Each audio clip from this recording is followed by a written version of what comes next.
Ok, buenos días. Espero que estén bien. ¿Sí me escuchan? Sí, profe, buenos días. Ok, gracias, Bélica. Buenos días.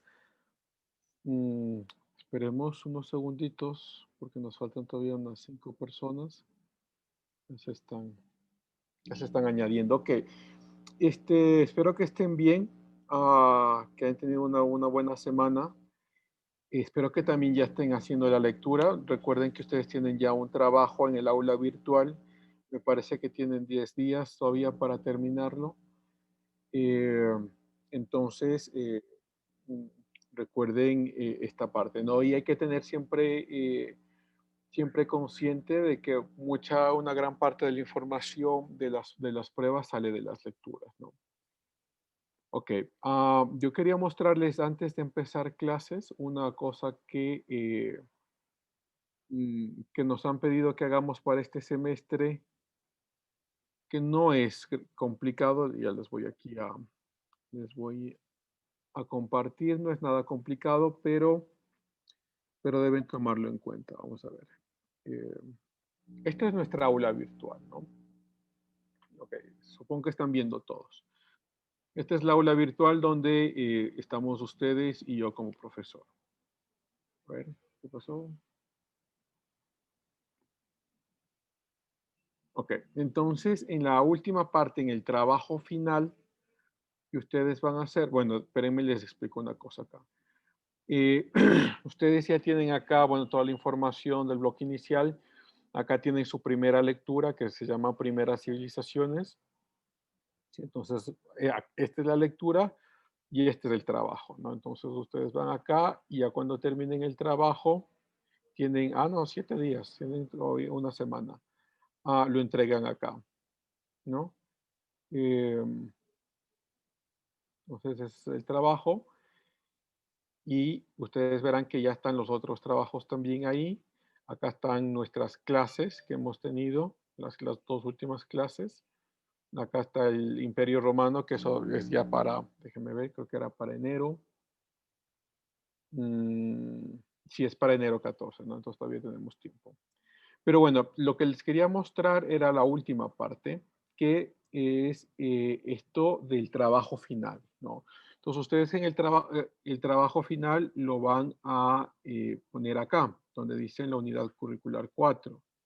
Este es el trabajo final, ¿no? Que ya hemos quedado, que van a hacer lo mismo que hicieron el semestre pasado, una guía didáctica de la clase, ¿no? Todavía, claro, todavía tenemos mucho tiempo. Eh, pero ya cuando terminen de hacer esta guía didáctica, la suben acá, como siempre han subido.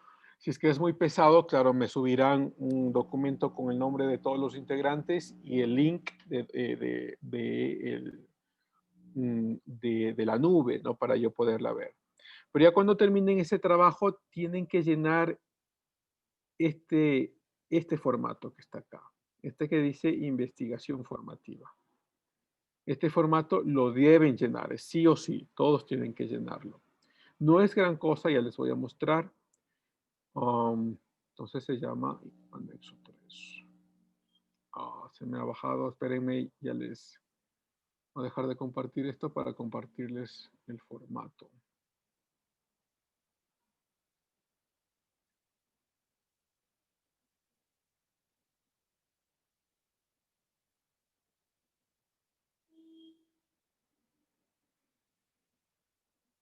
Ok, acá está. Entonces, este es el formato, ¿no? Como digo, no es gran cosa, ¿no? Facultad de Educación, carrera de Ciencias Sociales, pero el nombre completo, ¿no? Pedagogía de las Ciencias Sociales e Historia, año, eh, los autores, el personal académico, Entonces, aquí está, o sea, les van indicando resultados de aprendizaje de la asignatura, esto lo sacan del sílabo, tema de actividad, ustedes van a poner ahí que es la guía didáctica, los objetivos, entonces, algo les voy a explicar. Esto de los objetivos ya está en el mismo archivo, o sea, cuando ustedes entran al aula virtual, hay un PDF y hay este Word de aquí. En el PDF hay la mayor parte de la información que requieren acá. Entonces, los objetivos y los resultados de aprendizaje están en el PDF. Fecha de ejecución, eso será claro, la última semana, desarrollo, introducción, bueno, esto es como, lo pueden coger ustedes de la misma guía, ¿no?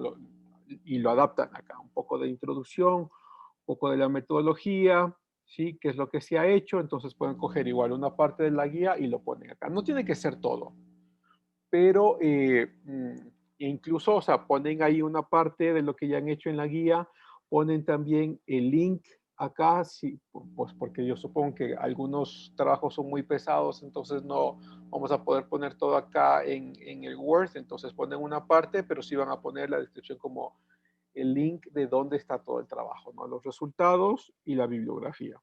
Bueno, el link puede ir acá en anexos, ¿no? En evidencias. Y ya eso es todo. Entonces, para el trabajo final, otra vez, o sea, el trabajo final lo van a subir al lugar donde ya está asignada la tarea. Ahí suben, si es que es muy pesado, como la vez pasada, me suben solo un archivo de Word con el link y los nombres de los integrantes. Y entonces yo le daré clic al link e iré para revisar su tarea final, ¿no? Pero aparte de eso, tienen que llenar este formato. Y este formato tiene que ser llenado entonces, o sea, todos lo van a subir, o sea, todos tienen que subirlo, pero claro, si lo van a hacer en grupo, aquí irá el nombre de todos los integrantes del grupo, ¿no? E irán llenando el formato. Como digo, no es gran cosa. O sea, ya hacen ustedes la guía, esto es simplemente adaptarlo a este formato. Ya cuando tengan listo este formato, a ver, dejo yo de compartir esto.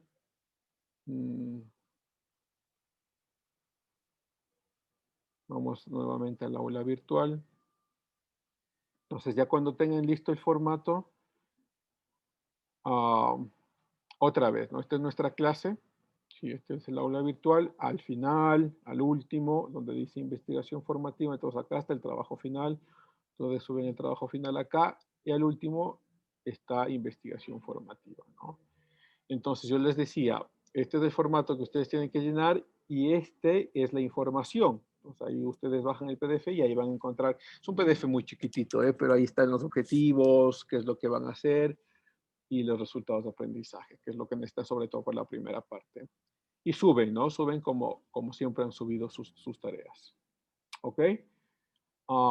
Eso. ¿Hay alguna pregunta de esta parte?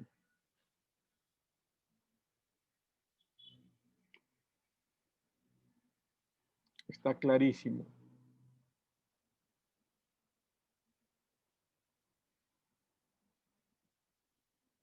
Ok, entonces supongo que está muy claro. Ok, la asistencia entonces la tomaremos al final. Empecemos con nuestra clase. Bueno, cuéntenme, si es que alguien ha hecho la lectura, pues ya supongo que la habrán terminado y están haciendo su trabajo, entonces los que quieran contarme de la lectura lo pueden hacer.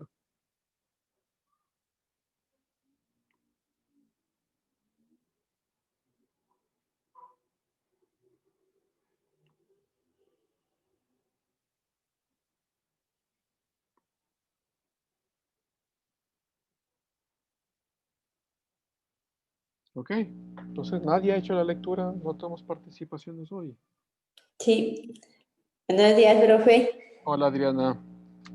Sobre la lectura, me parece muy interesante donde que me llamó más la atención donde que era la casa de los cazadores y recolectores, ellos comenzaban a domesticar plantas y animales. Ujú. Desde ahí el hombre se fue haciendo, él buscaba, tenía como un para embalsar todos los cultivos que ellos cosechaban para así mantener a su población que no sufra de hambre. Ellos Ujú. cazaban bien por disciplina o por necesidad. Ujú. Hay otra también donde que el río Tigres o el Éufrates, no me acuerdo bien, que es el más grande. Ujú. Eso. Ok, Adriana, gracias. Ok, listo, Adriana, muchas gracias. Bueno, entremos a nuestra clase. Con que nadie más quiere hablar. Y bueno, lo que estábamos viendo la clase pasada era sobre, ya habíamos visto sobre los sumerios. Déjenme que comparto nuestra pantalla.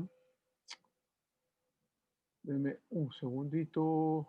Ok, sí, acá está. Entonces estábamos hablando sobre los sumerios y luego empezamos a hablar sobre el imperio, no el imperio en sí, porque no sobre la civilización, ¿no? Porque la civilización babilónica, claro, empieza en el año 1700, pero o sea, tiene un momento de auge hasta más o menos el 1200, luego empieza a entrar en una debilidad muy, muy portentosa, pero luego tiene un resurgimiento en el siglo VI, ¿no? Ya lo vamos a ver, pero tiene un resurgimiento en el siglo VI antes de Cristo, y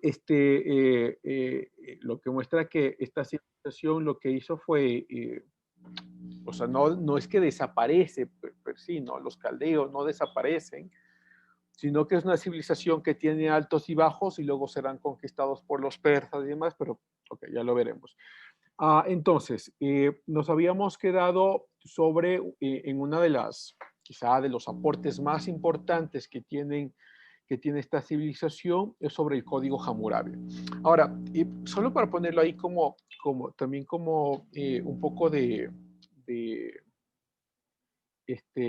contexto y podernos poner todos también en la misma, en el mismo entendimiento, es que cuando uno ve, por ejemplo, que hay algunos de los dioses cuyos nombres son compartidos, no significa necesariamente que entonces estamos equivocados, son la misma civilización, no, sino que la mitología que salía de los sumerios se esparcía, ¿no? Y se esparció también por Babilonia, y después la mitología de Babilonia también se esparce por otras poblaciones como los hititas o después los fenicios. Entonces vamos a encontrar que una gran parte de esta mitología son como nombres similares, aunque hay algunos cambios que no son tan perceptibles, pero son nombres similares, y es esto, ¿no? Es decir, entra ya un proceso, los sumerios entran en un proceso mitológico, de creencias mitológicas que luego se esparcen a otras civilizaciones, ¿no? Entonces, yo les había mandado al chat algo que ya empezamos a ver la clase pasada, que era sobre el código Hammurabi, que es lo que estamos viendo acá. Entonces, si ustedes recordarán, Hammurabi era este gran emperador, quizá el rey más conocido, más por lo menos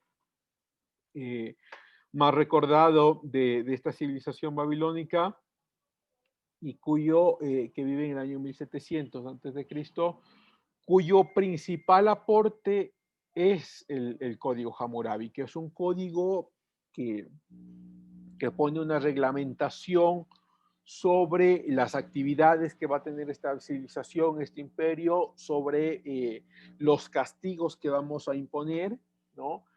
¿Significa eso que no había castigos antes? No, sí había castigos, como cualquier otra cultura, ¿no? Es decir, las culturas no necesariamente necesitan códigos escritos para saber que ciertas cosas no se deben hacer dentro de esas culturas, ¿no? Las culturas entonces tienen ciertas codificaciones que son aceptaciones inconscientes individuales que permiten que la comunidad siga funcionando, ¿no? Entonces, otra vez no significa que no había castigos, que no había un cierto sistema de comportamiento de la civilización sin estos códigos, ¿no? Pero sí es muy importante que haya una primera codificación en la que todos vamos a saber exactamente qué cosas nos puede pasar si es que quebrantamos esta codificación, ¿no? Ya no es como a libre albedrío, yo he cometido un error, entonces vamos a ver quién es el que me castiga, no, sino que ya vamos a estar claros en esta civilización o en esta cultura qué es lo que nos va a pasar, ¿no? Entonces, veamos la primera parte de la introducción de este código. Déjenme los pongo acá. Cuando Anum, ya vamos a ver uno por uno estos, ¿no? Cuando Anum, el Altísimo, rey de los Anunnakis, que lo voy a poner acá, pero Anum es como el Dios supremo encima de los otros dioses, ¿sí? Es como es el Dios que ha formado los cielos y la tierra y está encima de los otros dioses. No hay tampoco como mucha más descripción de eso, pero que deja que los otros dioses se hagan cargo de la tierra, ¿no? Que se hagan cargo de los asuntos de la tierra. Bueno, ya los voy a mostrar. El divino Enlil, que es otro de los dioses, señor de los cielos y tierra, que prescribe los destinos del país, otorga al divino Marduk, ese es otro dios, primogénito del dios Ea, la categoría de Enlil, que es otro dios. Okay. Y lo magnificaron entre sus Igigus. Cuando impusieron a Babilonia su sublime nombre y la hicieron la más poderosa de las 4 cuadrantes, o sea, la más poderosa del mundo, de la tierra, o de lo que conocían por lo menos, en su seno aseguraron a Marduk un reino eterno de cimientos tan sólidos como los del cielo y la tierra y aquellos días. Anum y el divino Enlil, también a mí, Hammurabi, o sea, el rey, a príncipe devoto y respetuoso de los dioses, para que yo mostrase la equidad al país, para que yo destruyese al malvado y al inicuo, para que el prepotente no oprimiese al débil, para que yo como divino Shamash apareciera sobre las cabezas negras e iluminara la tierra, para que promoviese el bienestar de la gente. Me impusieron el nombre. Bueno, está un poco más largo, pero este es lo más importante. Entonces, uno puede pensar o hacer quizá déjeme hago ahí un paréntesis pequeño, como un cierto tipo de analogía de estas civilizaciones antiguas, ¿no? Pensar que el poder político es una decisión de las divinidades y en esta decisión entonces el que está engendrado como el líder se convierte más o menos en algunas civilizaciones o algunas mitologías en hijo de dioses o en otras civilizaciones y mitologías como los enviados divinos, como los escogidos divinos, como en este caso Hammurabi, ¿no? Y Hammurabi, esto es como digo, es el código muy importante porque deja muy claro que este código es para aplicar la equidad, justo lo que dice acá, ¿no? Mire, ya les voy a mostrar. La equidad al país, es decir, para mostrar la justicia, para dividir lo malo de lo bueno, al fin y al cabo, para proteger lo bueno y castigar lo malo. Claro, esto nos involucra, como siempre ya hemos tenido muchas veces en nuestra clase, una discusión mucho más profunda sobre qué significa esto del bien y el mal, pero si nos salimos un rato de esa discusión que ya la hemos tenido varias veces, pues esa es la idea de la legalidad, al fin y al cabo, ¿no? Es dividir lo malo del bueno. Entonces, todas las legalidades, desde el Código Hammurabi, todos los sistemas de legalidad son sistemas de moralidad. Porque la moralidad, al fin y al cabo, es dividir lo bueno de lo malo, ¿no? La moralidad te dice que está bien y que está mal. Es la misma idea de los sistemas de justicia. Los sistemas de justicia nos dicen que está bien y que está mal, y lo que está mal se va a castigar, ¿sí? Y esto es más como un paréntesis para estas argumentaciones contemporáneas que tenemos ahora, que se nos dicen muchas veces, pero no impongas tu moralidad sobre nosotros. Ok, yo digo, listo, no voy a imponer mi moralidad sobre ti. ¿Significa que la moralidad se ha destruido? No. Significa que lo que están diciendo es, no quiero tu moralidad, sino la mía. Voy a imponer es la mía, no la tuya. Esos son los sistemas de justicia. Es decir, la justicia no es amoral, ¿no? La justicia no se queda como, yo no sé qué es la moralidad. No, yo no sé qué es eso. No, la justicia lo que dice es, bueno, los sistemas de justicia, las cosas que están bien las vamos a premiar y las vamos a dejar ahí quietitas, que sigan haciendo las cosas que están bien, y las cosas que están mal las vamos a castigar. Entonces, todo sistema de justicia es un sistema de moralidad.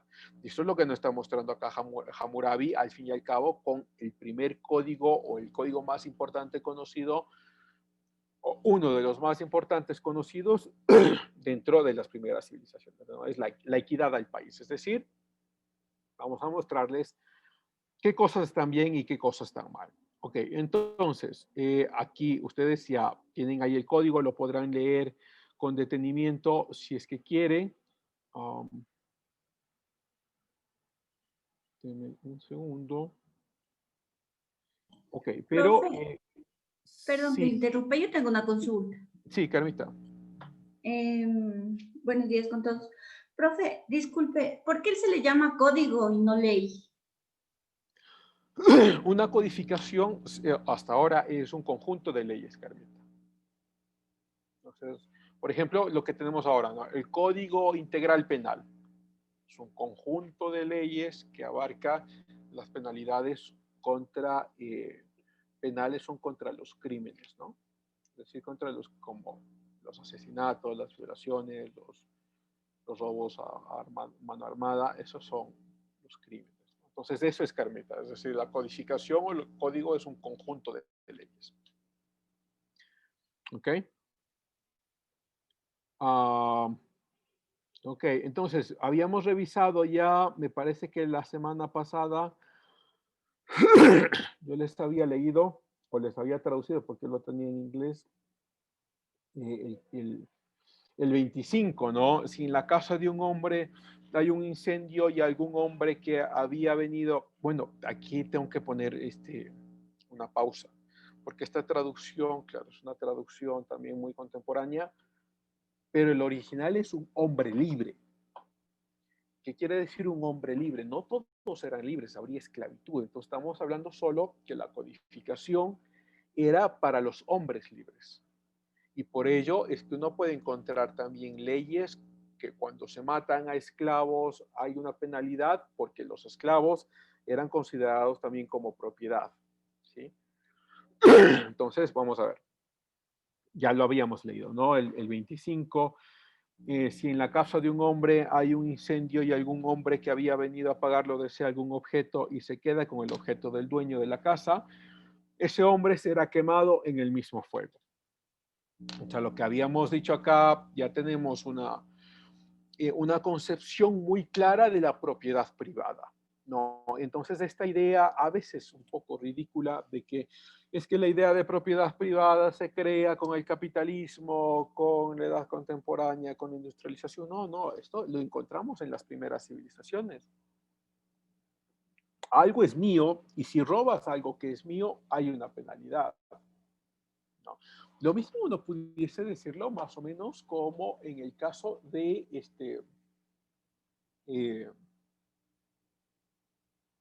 de nuestra vida, ¿no? La vida es tuya y es tu propiedad y tú haces con tu vida lo que tú quieras. O sea, hay una idea intrínseca de que algo es tuyo, de que hay la propiedad privada. Es decir, aunque a otros te puedan decir, bueno, las cosas que están haciendo están mal, o otros te puedan decir, ¿por qué no mejoramos estos lugares? Y te puedan dar consejos. Al fin y al cabo sigue siendo tu vida, ¿no? Al fin y al cabo sigue siendo tus decisiones. Al fin y al cabo eres tú la que va a tomar o enfrentar las consecuencias de tus decisiones, ¿no? Bueno, esta es la regla número 25. Déjenme, aquí hay otras, ¿no? Ustedes pueden leerlas. Yo he escogido simplemente como algunas pocas para representar lo que dice el código.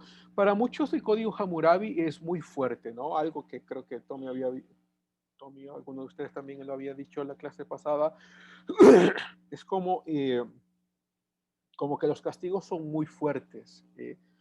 Y habíamos quizá dado un comentario ahí que en el caso de crímenes execrables como los asesinatos, Las leyes, bueno, esto es lo que se sabe contemporáneamente, las penalidades más fuertes no necesariamente reducen el número de estos crímenes. Sin embargo, esto creo que no había alcanzado a decir la semana pasada, en los crímenes o mm, en los quebrantamientos más pequeños de la ley, las penalidades más altas sí influyen en el comportamiento. Entonces, déjenme lo pongo de esta forma. Como el ejemplo que les dije la semana pasada, ¿no? En Singapur son $500 de multa el echar o basura al suelo. Aunque sea un chicle al suelo, es una multa muy fuerte. En ese tipo de comportamientos que no son comportamientos criminales en los que tu conciencia empieza a desaparecer, tu racionalidad desaparece, sino que te mueves con la emocionalidad, te mueves con el ímpetu de lo que estás haciendo y no piensas lo que estás haciendo, al fin y al cabo, muchos de ustedes, supongo, o algunos de ustedes han pasado por eso cuando ustedes están muy enojados, revientan y no saben al fin y al cabo qué es lo que hicieron una barbaridad y después ya se calmaron, toda su adrenalina empieza a decaer. Luego cuando ya están más calmados empiezas a visualizar y a ver las tonteras que hiciste, ¿no? Cuando hiciste esas tonteras, claro, tienen consecuencias, ahora te va a tocar afrontar esas consecuencias, o huir de ellas. Pero, pero, pero en ese momento, cuando lo estás haciendo, no piensas en las consecuencias, porque tu racionalidad ha sido disminuida a límites mínimos y lo que toma entonces control de tu racionalidad,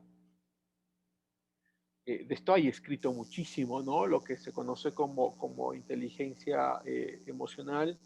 Lo que toma en control de tu racionalidad puede ser tu amígdala, no la de acá, sino una amígdala que se le llama amígdala, que la tenemos en el cerebro, que son como los principios básicos de supervivencia del ser humano, donde encuentras entonces la agresividad, el miedo a la muerte, la sexualidad también.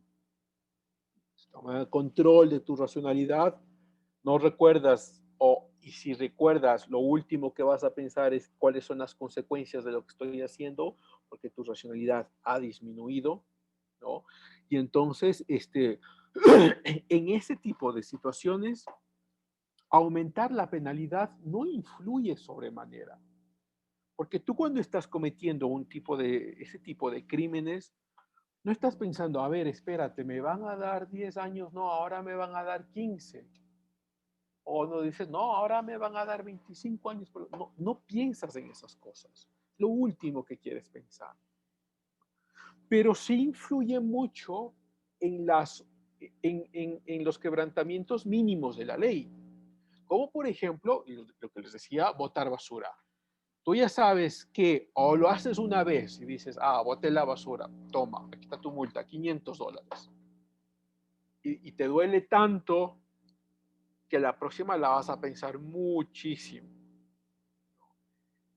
O como las altas multas que se tenía por rebasar los límites de velocidad en Ecuador.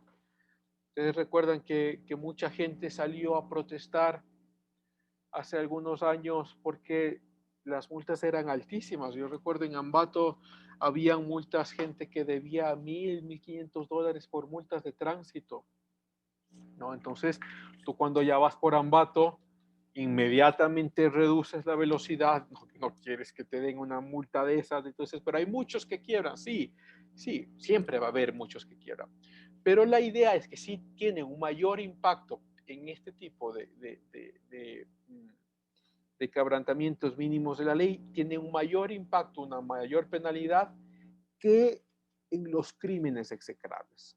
Hay un menor impacto cuando tú tienes una penalidad más fuerte, hay un menor impacto. Entonces, por ejemplo, si decimos, los violadores deberían recibir pena de muerte, Y todos estamos, claro, el crimen es execrable, ¿no? Debería ser punible con toda la fuerza de la ley, pero si uno piensa y cree que porque ahora ya no son 25 años, ahora son 40 años de penalidad, las violaciones van a disminuir, no, estamos equivocados. Las violaciones no van a disminuir porque son problemas sociales con diferentes aristas, diferentes elementos, elementos culturales también, y entonces la causalidad está, hay que tomarla, si uno realmente quiere reducir este problema, tomarla de otra forma. O, por ejemplo, algo que a mí me parece también que es muy discutible, que todas las asesinatos a las mujeres son femicidios. Y hay un problema, por lo menos teórico, ahí muy fuerte. Y el problema es que el femicidio significa que una mujer está siendo asesinada por su género, que está siendo asesinada por ser mujer. Y si nos vamos a mantener entonces de forma teórica o como política pública en esta concepción, no vamos a poder resolver el tema. Las muertes de las mujeres van a seguir ocurriendo porque las causas para que las mujeres mueran son muy diversas, ¿no? Desde celos, a adulterios, puede ser, tú dices, puede ser incluso machismo, sí, hay muchísimas causas, ¿no? Entonces esto dice, y uno dice, pero es que la que han matado es una mujer, entonces es un femicidio, sí, pero el problema de considerar el femicidio es que las matanzas son simplemente porque son mujeres. Vamos a matar porque es mujer. Entonces encuentras una mujer y dice, es que yo odio a las mujeres, voy a matarla porque es mujer. No, no es solo eso, no. O mejor dicho, eso es como una de las últimas causas que uno pensaría. ¿Por qué las mujeres mueren o por qué son asesinadas en una relación? Sobre todo por celos, sobre todo por adulterio, eh, por deudas, por problemas económicos. Estas son las causas. Entonces, entonces pensémoslo en la forma en la que estamos pensando en este momento, ¿no? Y decimos, entonces, si ponemos una penalidad mucho más grande por los femicidios, ¿significa que los femicidios van a disminuir? No, pues lo más probable es que no disminuya, ¿sí? Porque en este tipo de situaciones, sobre todo de asesinatos, lo último que estás pensando en una pelea con tu esposa o en una pelea con tu esposo es me van a meter 15 o 20 años, ¿qué es? ¿O es 25? No, lo último que piensas. Bueno, veamos otra de las leyes que están acá en el Código Hammurabi. Ahí vamos, yo he escogido vamos acá, la 129. Como digo, ustedes pueden leerlo, ¿no? Ahí están todas la codificación. Miren, leamos la 128, 129 y 130. Si alguien toma esposa, pero no redacta un contrato sobre ella, esa mujer no es esposa. Esto es importante. Muchos han dicho que el Código Hammurabi promueve la monogamia. Yo lo pongo en duda. Yo lo pongo en duda porque el Código Hammurabi, aunque bien dice que deberías tomar a una mujer como esposa, también abre el espacio para que haya concubinas. Y las concubinas no tienen no tienen el mismo estatus de una esposa. Es decir, la esposa puede mandar sobre tus bienes si es que tú le permites, por lo menos en este contexto, ¿no? Tu esposa puede mandar sobre tus hijos si es que tú le permites, pero no tus concubinas. Entonces, pues por ahí ustedes encontrarán quizá algunas lecturas en las que dice el Código Hammurabi promueve la monogamia. Es debatible, porque sí promueve que tengas una mujer, pero también abre el espacio para que tengas concubinas, ¿no? O sea, para que, y las concubinas no, a veces eran utilizadas también como objetos sexuales, incluso las mismas esposas. Entonces, Si la esposa, y esto lo encontramos en muchos relatos de las civilizaciones antiguas, si las esposas, por ejemplo, no podían dar hijos a su esposo, pues ofrecían a sus concubinas para que tengan hijos y esos hijos pasarían a ser entonces la herencia del esposo, pero no necesariamente la herencia del esposo, sino que de la concubina, pero la concubina no tiene ningún, o sea, no tiene los mismos derechos que la esposa, entonces el hijo queda más o menos con la herencia del papá, pero sin reconocimiento de la mamá. Ok, veamos la 129. Y dice, si la esposa de un hombre sorprendida, mira, acostada con otro hombre, que los aten los aten a los dos y los tiren al agua. Si el marido perdona a la esposa, si le perdona la vida, el rey puede, bueno, la traducción es como un poco muy libre contemporánea acá, pero el rey, en este caso el emperador, puede perdonar la vida del súbdito. ¿Qué es lo que está por detrás de esto? Pues a mí me parece que es muy clarito lo que está por detrás, ¿no? A ver si alguien me quiere decir. Yo leo mientras tanto la 130. Si un hombre fuerza a la esposa de otro hombre que no había conocido varón y vivía aún en la casa de su padre y yace con ella, o sea, tiene sexo con ella, y lo sorprenden, que ese hombre sea ejecutado, esa mujer no tendrá castigo. Ok, ¿qué es lo que está por detrás?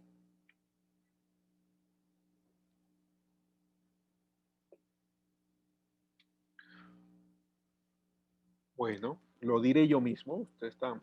Quizás, profe, en el 130 le están dando un poco más de valor y relevancia a la mujer porque, pues, comúnmente se podría decir bueno, la creencia de la gente mayor de ahora es que si una mujer se acuesta con un hombre sin estar casada, pues la obligan a casarse y el castigo al final termina siendo para ella a corto o largo plazo. En cambio, en el 130 a la mujer la están dejando libre de castigo. eh, bueno, se podría decir que penado y al hombre sí se lo está castigando. Claro que la mujer quedaría manchada y dañada, o sea, por lo menos está haciendo algo en contra del que en realidad tiene la culpa. Ok, gracias Ana Carolina. Mira el 129, ¿no? Porque, o sea, lo que me parece, leámoslo otra vez, si la esposa de un hombre es sorprendida acostada con otro hombre, o sea, lo que está pasando acá es que ya hay una concepción de adulterio, ¿no? Porque la esposa de un hombre se acostó con otro hombre. Y claro, yo decía, el hombre tiene su esposa y está permitido que tenga sus concubinas, pero la esposa no puede casarse con otro hombre o acostarse con otro hombre. Bueno, hay una concepción de adulterio, me parece a mí que es muy claro, eh, pero también hay cierta concepción de propiedad, ¿no? Porque la esposa al fin y al cabo no tenía los mismos derechos que el hombre, o las mujeres al fin y al cabo, ¿no? No tenían los mismos derechos que los hombres, ¿no? Y una esposa, aunque tenía,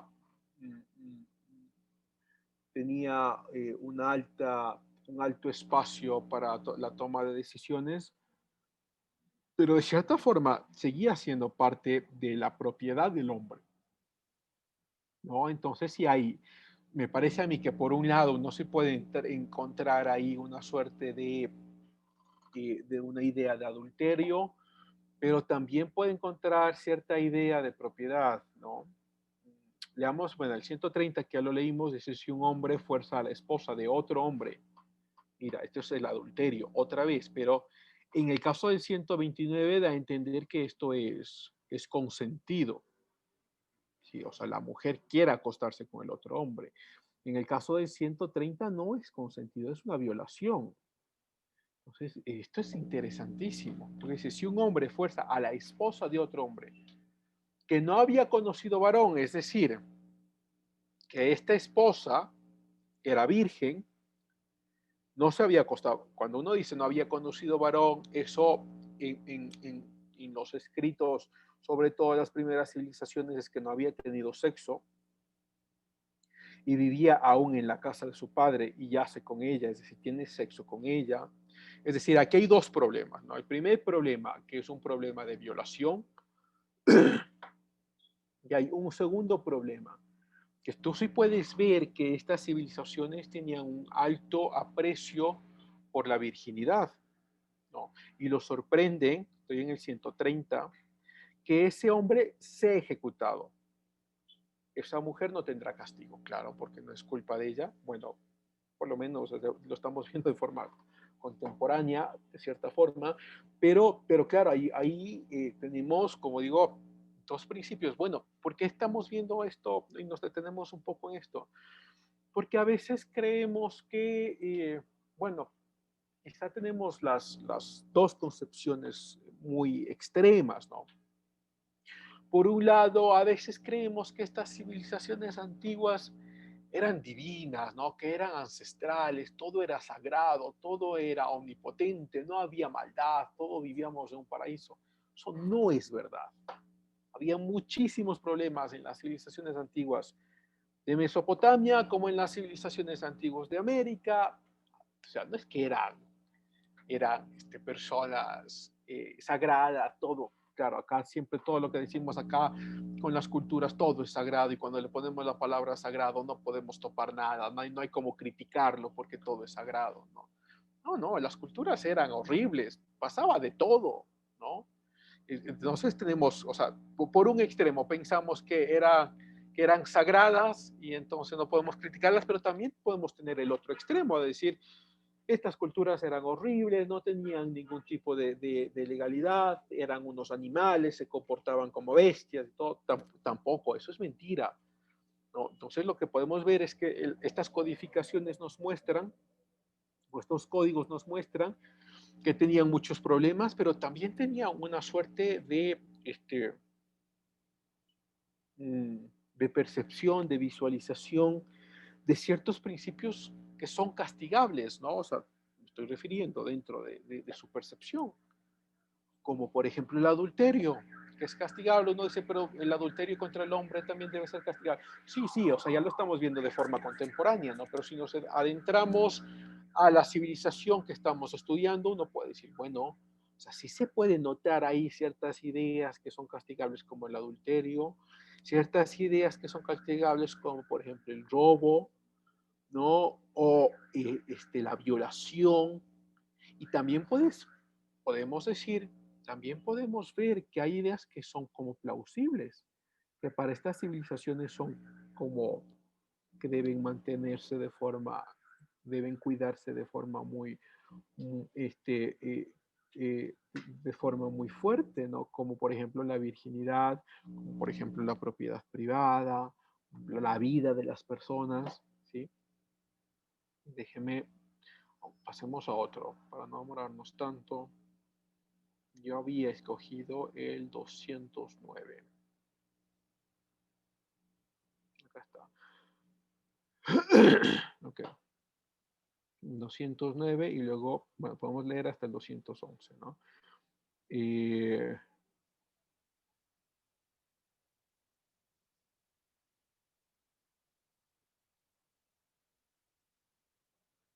Okay. Si un hombre golpea a una hija de hombre y le causa la pérdida del fruto de sus entrañas, pagará 10 ciclos de plata por el fruto de sus entrañas. Ok, acá 209, ¿no? Obviamente hay la idea de que bueno, podemos poner ahí dos hipótesis. La primera, que lo que están castigando es el aborto. Es decir, que ya hay una concepción previa de lo que está dentro es una vida.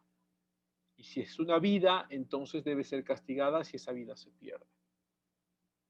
Puede ser una hipótesis. La otra hipótesis puede ser que lo veas como propiedad.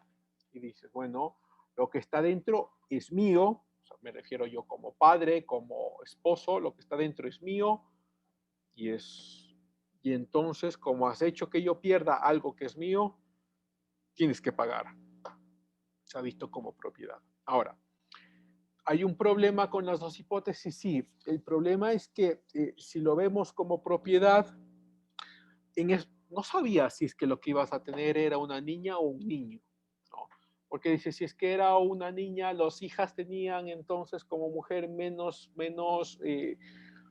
valor que un hijo hombre. Sí, tenías menos valor que un hijo hombre. Entonces, el hombre no sabe qué es lo que va a tener, si es que es niño o es niña. Entonces, no, o sea, hay una problemática con la hipótesis de la propiedad, porque dices, bueno, al fin y al cabo, claro, uno dice, sí, esto es mío, pero no sé si es que es hombre o mujer. Si es que es hombre, entonces sí no es propiedad, sino que es un ser humano, entonces tienes que pagar por matar a un ser humano. Pero si es que es mujer, si es un ser humano con menores derechos, pero es más como una propiedad, entonces vas a pagar porque es una propiedad. Pero no sé qué es lo que va a salir, ¿no? Si es que nos vamos por la otra opción, hay como varias cuestiones interesantes que uno podría decir, ¿no? Y uno podría decir, ¿será que ya tenían la concepción de que, preguntarnos, ¿no? ¿Será que ya tenían la concepción de lo que está dentro es un ser humano? Puede ser que sí, no estoy seguro. ¿Será que ya tenían la concepción de que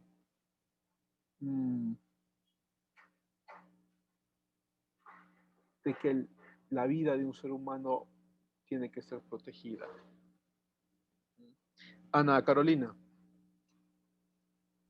Profe, tengo una duda. ¿Qué diferencia hay entre la 209 y la 211? Ok, déjame, justo sí vamos a leer hasta la 211, pero vamos a ver, leamos la 210 y la 212, ¿no? 11, pues, muevo esto acá. Ok, 210, si esa mujer muere, que maten a su hija. Wow, bueno, tenemos que hablar de eso. 211, si es la hija, perdón, si es a la hija de un individuo común a quien le causa golpes la pérdida del fruto de sus entrañas, pagará 5 ciclos de plata. Ok, la diferencia, por eso creo que había dicho al principio, bueno, la traducción, aunque está bien, pero nos deja muy poquito nos deja como algunos elementos que son importantes. Porque en el 209 una traducción fiable debería decir un hombre libre. Entonces, como habíamos dicho al principio, los hombres libres eran los que tenían más derechos o tenían como más opciones para la aplicación de este código. Entonces, un hombre libre, ¿no? En el caso de la 211 ya no es un hombre libre, sino un individuo común, es decir, alguien que ya está por debajo del estrato de la sociedad. Ah, déjame ver, pero yo estoy...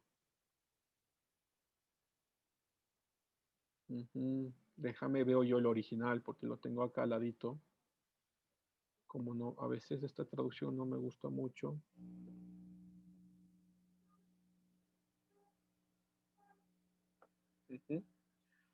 Ok, en el original, que lo tengo acá al lado, no lo están viendo ustedes, pues lo tengo yo acá al lado.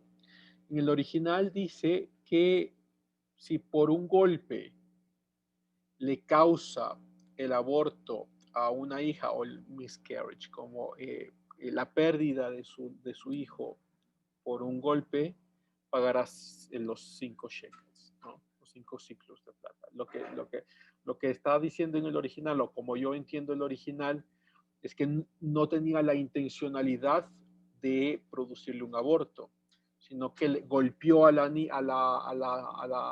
chica y en ese golpe perdió el fruto, o sea, perdió su niño, ¿no? Eso es lo que yo veo en el original. Comparado con el 209, en el 209 ves la intencionalidad, por lo menos en el original.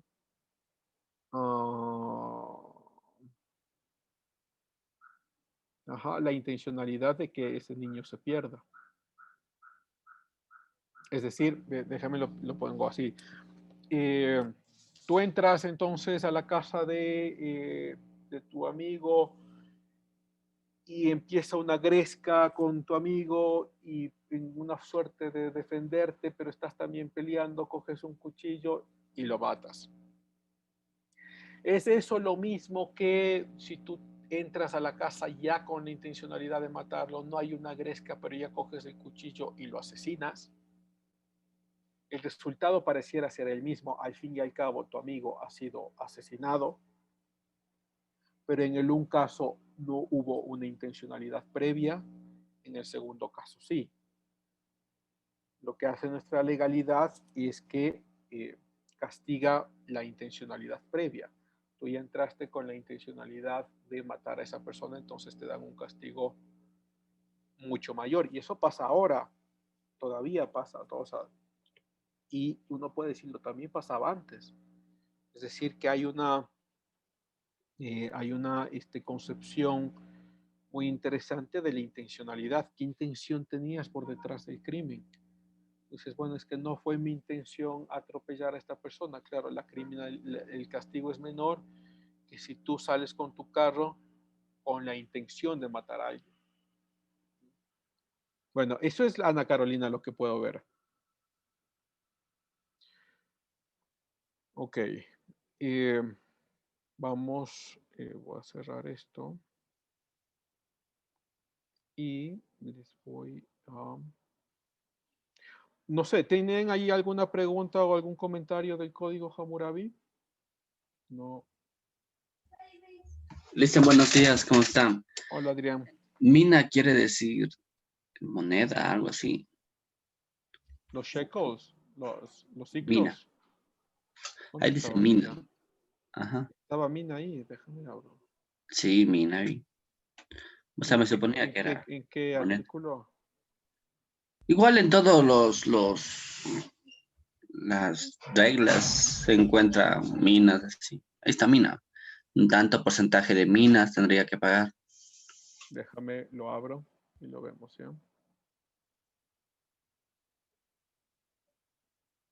Ok, ahí indícame, Adrián.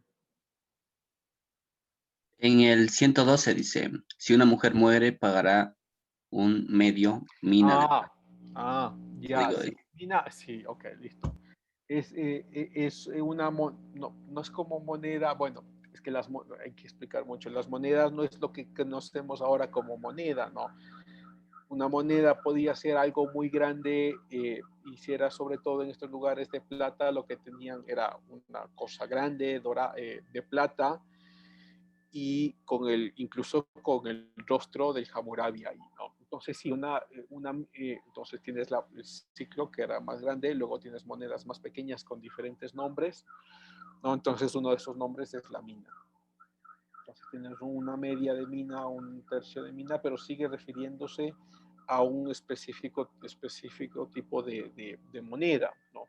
El ciclo era lo más grande, eso sí, el ciclo era era la moneda más grande que podemos visualizar. ¿Ok?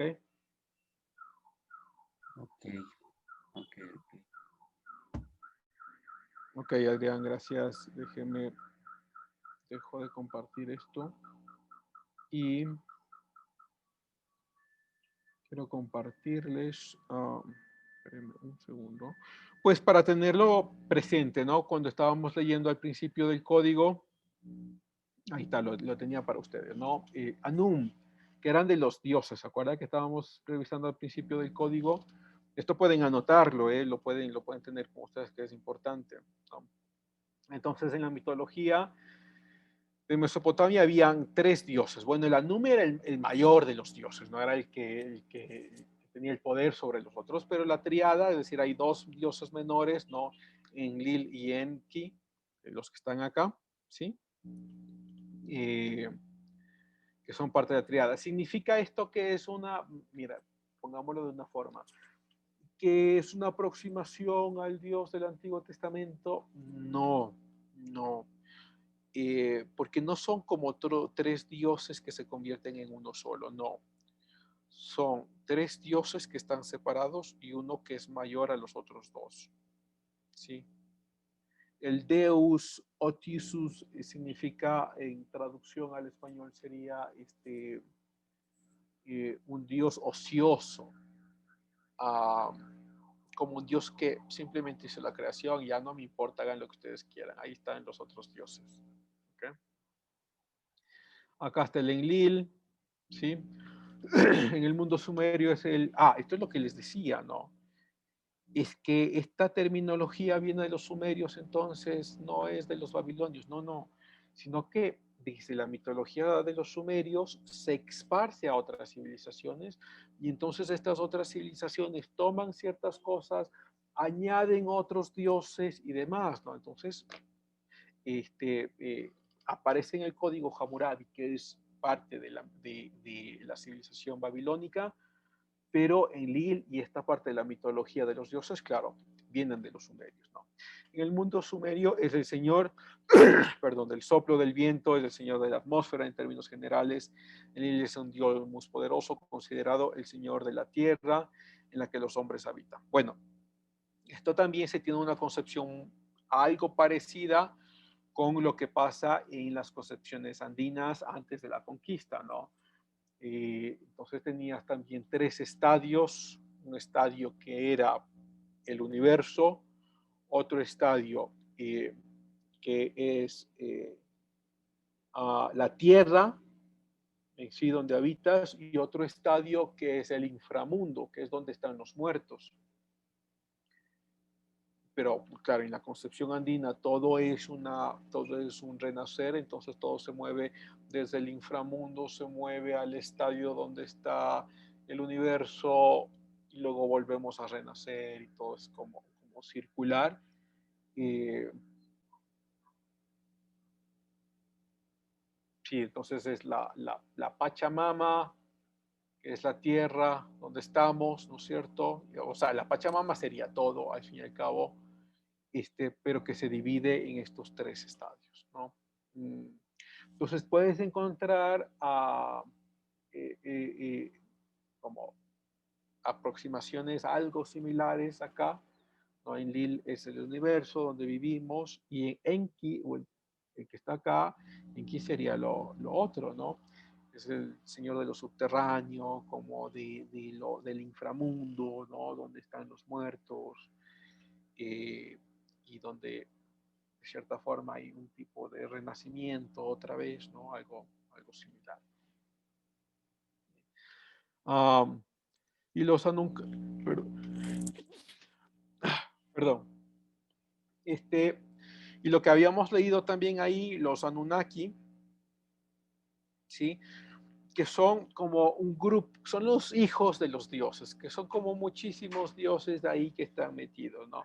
Entonces tú tienes Anum, el más poderoso, luego Enlil, Enki, y luego tienes muchísimos otros dioses que están ahí metidos, pero de todos estos, quizá el más poderoso, aparte obviamente de los tres, es decir, de Anum, Enlil y Enki, es Marduk, ¿no? Y Marduk sí es como muy citado en la civilización de los sumerios, los babilonios, incluso los persas. Entonces sí hay Marduk sí se lo cita muchísimo. Y hay mucha pictografía de Marduk, es decir, muchos pictogramas de cómo se vería Marduk. ¿Sí? Entonces Marduk era el rey, el dios de la ciudad, de Babilonia. Entonces se convierte en el dios protector de la ciudad de Babilonia.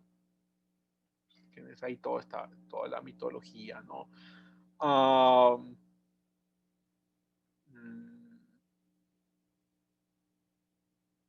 Sí, justo esto es lo que les quería decir, ¿no? Y algunos lo comparan con el dios del sol, otros creen que la derivación de su nombre viene de otros dioses, que está acá, ¿no? O sea, siempre hay una comparación con el sol. Y claro, mira lo que encontramos acá, entonces hay cierta también comparación con Júpiter, pero bueno, es parte de la mitología al fin y al cabo, ¿no? O sea, Marduk como el supremo, es el supremo dios o el dios más citado en este tipo de civilizaciones porque es el dios de una región específica, de una ciudad específica.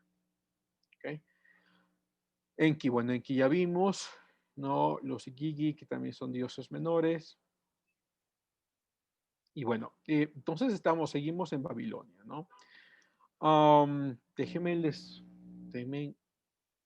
un segundo, solo 5 segunditos.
Ok, gracias por esperarme. Hablemos un poco de Babilonia, todavía no hemos terminado. Esta gran civilización se considera una de las grandes civilizaciones que hacen avances muy fuertes, sobre todo en matemáticas y astronomía. De hecho, déjenme lo muestro acá, ellos crean un calendario que es un calendario basado en los ciclos lunares. Ah, mm,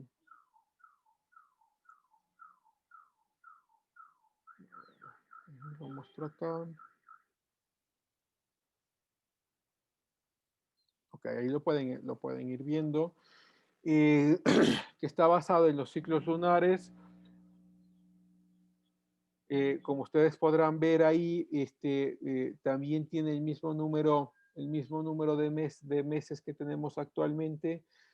Es una aproximación muy buena a la actualidad de la división del calendario que tenemos actualmente. Digo, una división muy buena porque ellos tenían 354 días, o sea, se aproximaron muchísimo. Nosotros tenemos 365, pero claro, el calendario gregoriano que utilizamos nosotros tiene muchísimos cambios, pero son a largo plazo que no nos damos cuenta de ellos y por eso pensamos que pareciera que siempre es el mismo calendario. No, pero por ejemplo, cada 4 años tenemos el año bisiesto, ¿no? Es decir, que aumentamos un día más al mes de febrero, entonces tenemos febrero 29, entonces cada 4 años tenemos esto, luego cada 50 años se reduce un año, y luego cada 500 años se aumentan dos. Entonces, como son muy largos en tiempo, no nos damos cuenta, pensamos que el calendario gregoriano es el mismo. No, ahí el calendario gregoriano quizá es el más moderno, el más actualizado, el más cercano que tenemos a la realidad. Entonces, por eso lo seguimos utilizando y o sea, Occidente lo sigue usando. Pero como si ustedes pueden ver acá, el calendario de Babilonia está muy cerquita, ¿no? 354 días es una aproximación extremadamente buena porque, o sea, si tú tienes 354 días, pasan 100 años y el calendario sigue siendo el mismo, no significa que, que te vas a dar cuenta de los cambios menores como, esta primavera ya no es la misma primavera, se está enfriando mucho más que antes. Lo que pasa es que el calendario también tiene que adaptarse a los cambios de la Tierra, ¿no? Ok, entonces el Imperio de Babilonia otra vez, ¿no? Hicieron avances muy importantes en matemática, astronomía, dividieron el día en 12 horas, ¿sí? Eso es un avance también muy fuerte. Nosotros lo tenemos dividido en 24, pero bien lo podríamos dividir en 12, ¿no? Y lo que pasa es que se tomaban en cuenta solo las 12 horas del día. Entonces, las 6 de la mañana era la primera hora, las 6 de la tarde era la hora 12ª y se acababa el día. No había más. ¿Sí? Sí, la escritura, esto es importante. Creo que sí lo había puesto por acá.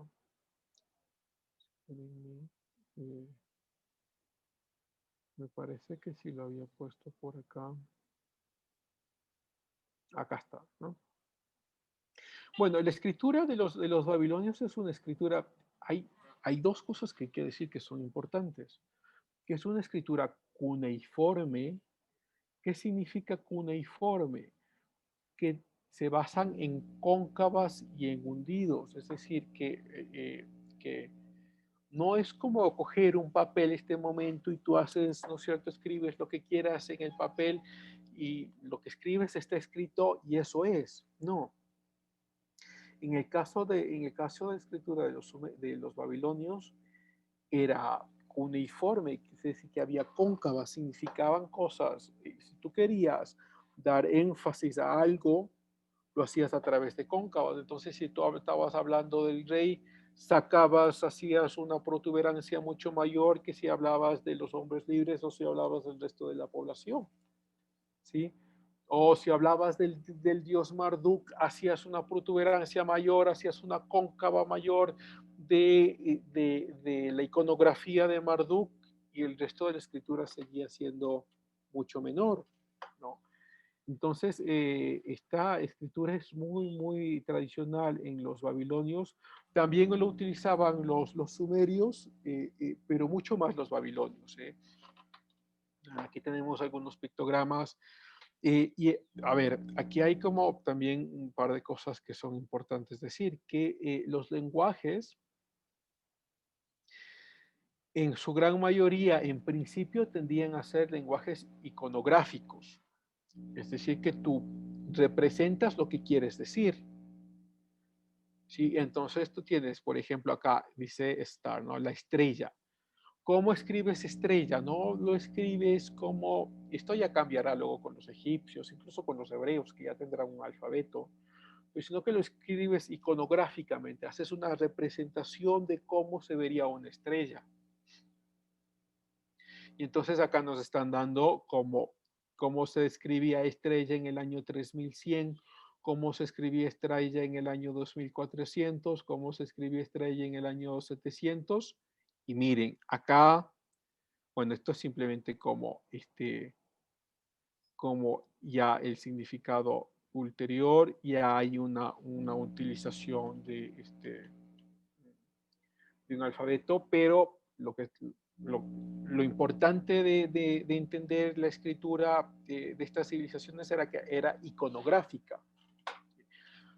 Yo cuando estaba en la universidad, en alguno de mis momentos locos, yo pensé, digo, bueno, voy a crear mi propio alfabeto y lo voy a hacer iconográfico. Y lo empecé a hacer. Me demoré muchísimo, no salió muy bien, no se entendía muy bien, lo único que entendía era yo. Pero es pensar en esto, ¿no? Mira, ¿cómo dibujarías silla?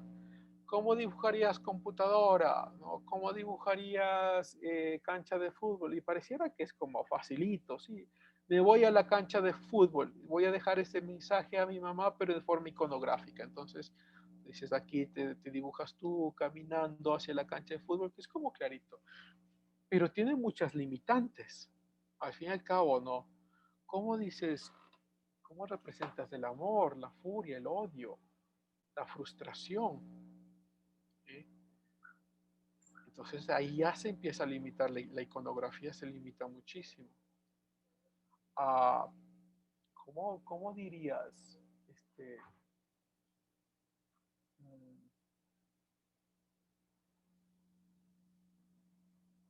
Iconográficamente, ¿no? Me siento tan frustrado que quisiera desmayar. Y entonces, bueno, o sea, hay formas. Ya no es tan fácil, ya no es tan fácil. Pero bueno, regresémonos acá. Esta es la forma iconográfica, ¿no?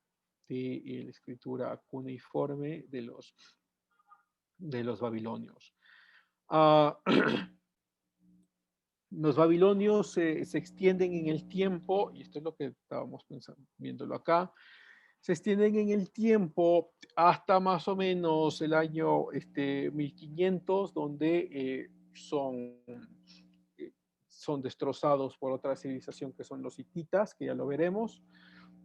Son destrozados por los hititas, pero luego tienen un renacer. Y este renacer es en el siglo 7 y 6 antes de Jesús, ¿no? Antes de Cristo. Y esto es lo que estamos viendo acá en este mapa.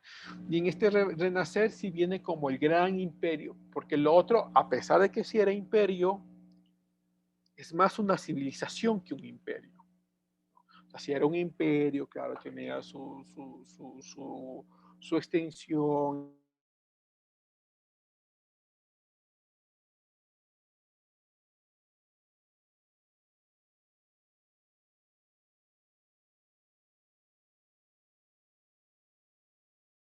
Pero bueno, ya este imperio babilónico del siglo 7 y 6 antes de nuestra era ya es un imperio. Ya es un imperio que quiere extenderse, es un imperio que tiene ya establecido límites más o menos claros de dónde estamos, cuál es nuestra legalidad, qué es lo que vamos a hacer, ¿sí? Y eso es lo que creo que les había mencionado de forma muy lacónica la clase pasada, porque este gran imperio babilónico del siglo 7 y siglo 7 y 6 empieza a conquistar muchas áreas, ¿no? Quizá el rey más conocido de este imperio es Nabucodonosor II, pero como es el más importante de los Nabucodonosor, entonces solo se lo conoce como Nabucodonosor, pero es Nabucodonosor II, ¿no? Entonces Nabucodonosor empieza a conquistar los territorios de Oriente Medio, incluyendo Israel. Y yo había mencionado de forma también un poco lacónica, me parece que la semana pasada, que ahí entiendes más o menos, para los que sí hayan leído algo de los libros como Ezequiel o como Jeremías o Lamentaciones o Daniel o incluso Nehemías, Esdras, Nehemías, entiendes algo de lo que está pasando en Oriente Medio, ¿no? Porque Nabucodonosor II entra, entonces conquista, se convierte en todo este gran imperio, conquista Israel, y los israelitas salen desterrados. Bueno, muchos mueren, es una batalla, ¿no? Entonces muchos mueren, pero salen desterrados a Babilonia. Bueno, algunos se quedan por estos lugares, sí, pero muchos salen desterrados a Babilonia, ¿sí? Y el templo de David se destruye, algo que ya hemos mencionado en las clases pasadas, que lo único que queda del templo de David, déjeme lo muestro acá, es el muro de los lamentos, pero esto es actualmente.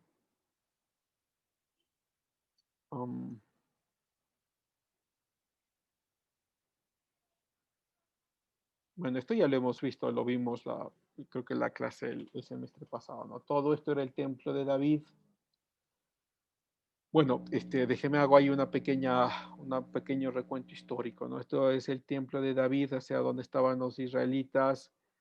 Luego, este templo es destruido por los babilonios destruyen este templo, los israelitas son deportados a Babilonia. Obviamente muchos mueren, otros se quedan en otros lugares, pero si la mayor cantidad son desterrados a Babilonia, y ahí tú puedes entender entonces los libros como Daniel. ¿Dónde está Daniel? Daniel está en Babilonia. ¿No? ¿Y con quién tiene contacto Daniel? Con Nabucodonosor. Él es Daniel es el que interpreta los sueños de Nabucodonosor. Y luego, Nabucodonosor luego fallece, y luego este imperio babilónico, que les voy a mostrar, uh, es atacado, es invadido por los persas. Ya lo veremos. Pero es invadido por los persas, y cuando invaden a Babilonia, los persas, en vez de Nabucodonosor II, viene Ciro.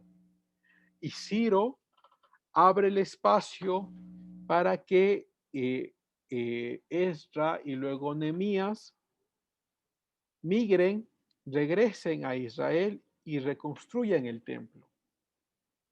Y entonces Esdra y Nehemías regresan, reconstruyen el templo de Jerusalén, que permanece en pie hasta el año 70 después de Cristo, cuando los cristianos, sí, eso sí lo vamos a ver, lo veremos ya en algunas semanas, pero los cristianos están siendo perseguidos por el Imperio Romano, y en esta persecución empiezan también a perseguir a los judíos, y se destruye el templo de Jerusalén, y se destruye completo el templo. Solo queda lo que ya habíamos visto el semestre pasado.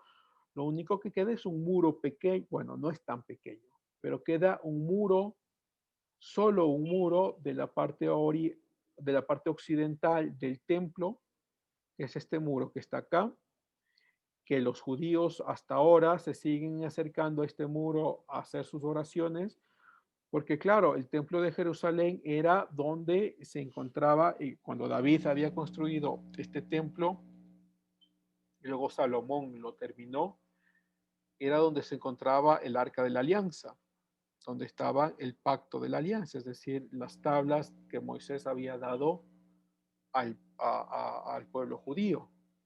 Y entonces uno puede leer muchísimo de cómo todo el ritual que significaba entrar al templo, todo el ritual que significaba entrar al área sagrada donde se encontraba el pacto de la alianza, que no podía entrar cualquier persona. Y todo eso está escrito pues extensamente, ¿no? Y entonces, David, que había sido el que había construido esto, y luego lo había terminado Salomón, como lo habíamos dicho, fue destrozado. Bueno, regresemos ya a nuestra Babilonia. Y Babilonia, claro,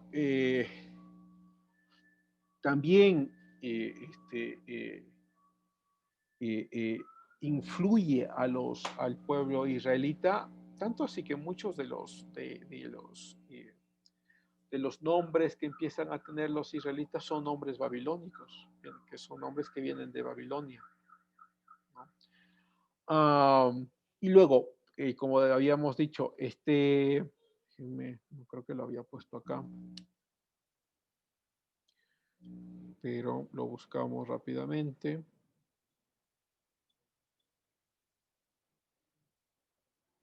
Ok, entonces este imperio babilónico luego es conquistado por el imperio, realmente se llama el imperio, lo conocen solo como el imperio persa, pero es el imperio medo-persa, realmente, ¿no? Ya estoy en el siglo, me estoy adelantando mucho, pero es para que lo tengan presente. Estoy en el siglo VI. El imperio medo-persa, porque viene de Media, y claro, de Persia se toma ya todo este lugar. Entonces el imperio babilónico, el gran imperio babilónico, desaparece, pero es conquistado por los persas. Sí, que llegarán incluso hasta Grecia, Egipto, y todo otra vez, ¿no? Y uno, bueno, si lo pensamos detenidamente, las primeras civilizaciones surgen en Mesopotamia, que es este triangulito que estamos viendo acá, o sea, más o menos así. Las civilizaciones más importantes de la Edad Antigua salen de Mesopotamia, ¿sí? Y Y por eso se convierten como en la cuna de nuestra civilización occidental, porque luego esto se convertirá en Roma y luego Roma a través de la Iglesia Católica influye toda Europa y luego somos conquistados por los españoles y todo el bagaje de conocimiento de Europa que involucra a Roma y que de Roma involucra a Grecia es parte de la cuna de la civilización de Occidente, ¿no? O sea, de lo que somos. Ok. Entonces estamos acá en Babilonia. Aquí. Y bien, entonces este gran imperio babilónico se acaba en el siglo VI, ¿sí? Nos quedan algunas cosas chiquititas todavía que ver. Por ejemplo, no creo que lo había puesto acá.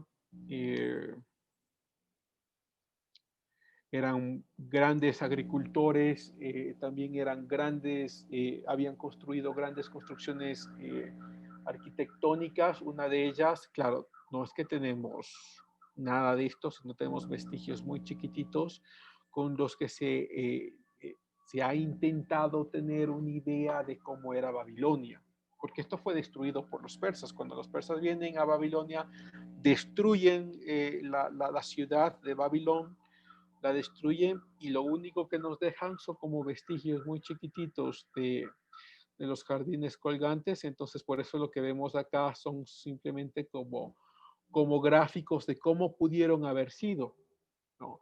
Pero lo que pues lo que se sabe es que tenían sistemas de riego muy importantes para que hayan tenido entonces jardines, como, o sea, bien lo dicen, jardines flotantes, es decir, que jardines caían de las bases arquitectónicas que se habían construido y que estos jardines permanecían muy bien porque tenían sistemas de riego que copaban estas construcciones arquitectónicas, ¿no? Ah, y, mm, y que, o sea, es sorprendente porque lo que tenemos es los sumerios que sí tienen agricultura, utilizan los ríos para regar su agricultura, pero esa es una cosa. Otra cosa es que ya tengamos sistemas de riego, no con la tecnología contemporánea, ¿no? Esto es, o sea, nos estamos refiriendo a más o menos 1700, 1500 años antes de Cristo, sistemas de riego simplemente tomando en cuenta las, la afluencia de los ríos, como la gravedad y como la construcción arquitectónica y poder tener entonces así sistemas de riesgo. Eso es impresionante, ¿no? Entonces los jardines flotantes de Babilonia, ¿no? Que es algo que nos debemos llevar. Y lo otro, bueno, esto es muy debatible, no puedo decirlo, bueno, esto es más mitología que demás, pero lo podemos conversar.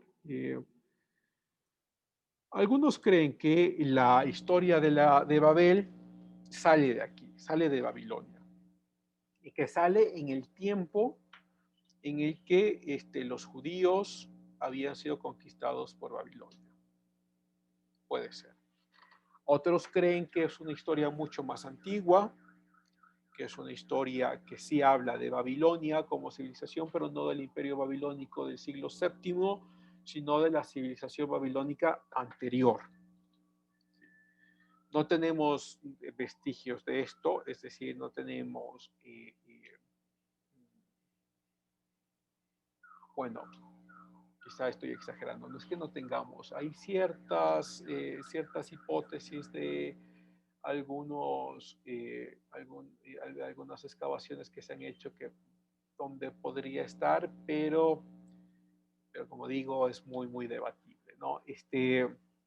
Pero lo que sí se sabe, o sea, lo que estamos ciertos es que la historia se refiere a Babilón, se refiere a la capital de Babilonia, como civilización o como imperio, como quieras verlo, ¿no? Y que esta historia, que muchos de ustedes la conocen muy bien, se realiza en este imperio babilónico para poder entender cómo este imperio luego desaparece, ¿no? Y si uno lo pone en la forma anterior, es decir, que desaparece en el año 1200 más o menos antes de Cristo, porque vienen los hititas y los conquistan, pero esto es una suerte de pensar por qué los conquistaron, porque ya estaban divididos internamente, porque no había una unificación imperial, pero más allá de la parte histórica, si uno quisiera darle alguna suerte de interpretación metafísica, bien pueden hacerlo, ¿no?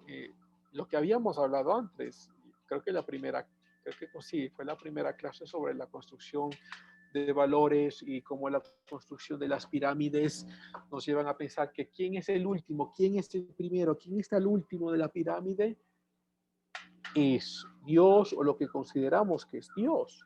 Podemos ser nosotros mismos, que estemos ahí, el último de la pirámide, nos consideramos el último eslabón, la última piedra angular de nuestra existencia, ¿no? Y pareciera que esta historia de Babilonia representa lo mismo. ¿Quién está al final, ¿no? Al final de la construcción de la Torre de Babel? Pues Dios, ¿no? Porque los babilonios, o por lo menos en la historia lo que se cuenta es que queremos llegar a ser o a estar donde está Dios. Pues tenemos esta gran construcción. O sea, ¿quién está al último, no? ¿Quién está al final de nuestra pirámide de valores? Sigue siendo la misma interpretación que me parece al menos curiosa, ¿no? Al menos curiosa que la pirámide siempre sea la representación de lo más alto y lo que más valoramos. Ok, bueno, entonces esto como parte de, si uno quiere ponerlo de mitología o si quiere ponerlo una parte de historias metafísicas, ¿no? Y luego ya nos pasamos acá. Los hititas. Hititas, bueno, aquí está en inglés, déjenme lo pongo en español.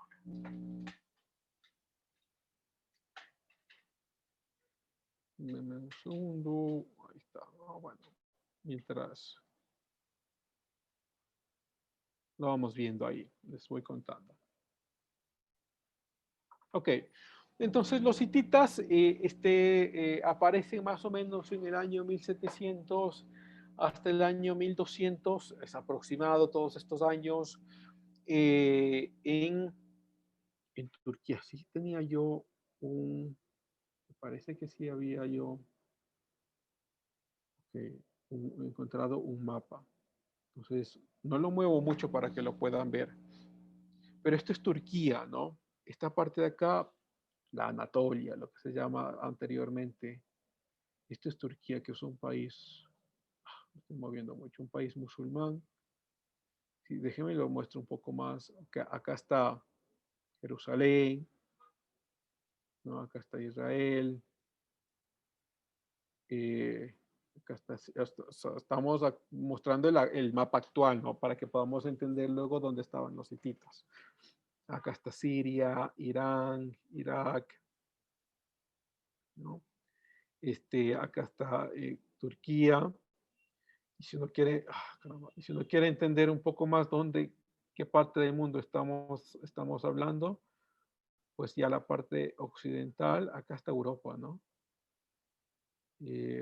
A ver si les puedo mostrar. Entonces, vamos desde acá. Entonces, tienes España, ¿no? Francia, Alemania, los países chiquititos, ¿no? Luxemburgo, Bélgica, acá está Italia.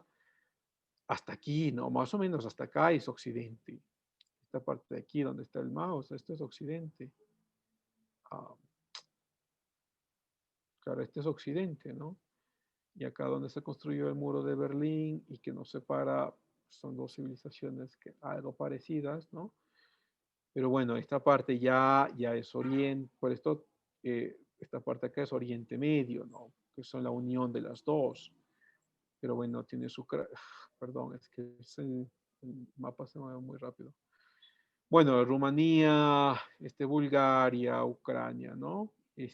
Acá tienes Grecia y luego Turquía y vienes a Israel, ¿no? Entonces, ¿dónde está? Ok, para que se pueda entender.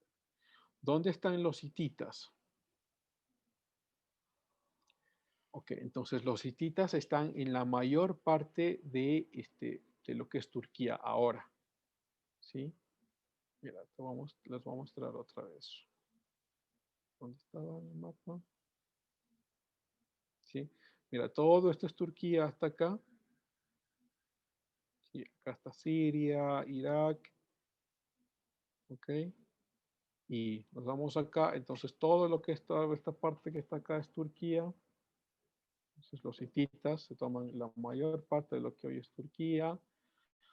Se toman Siria, una parte de Irak. Levante es todo lo que, donde está también Israel. Israel está como un poquito más abajo.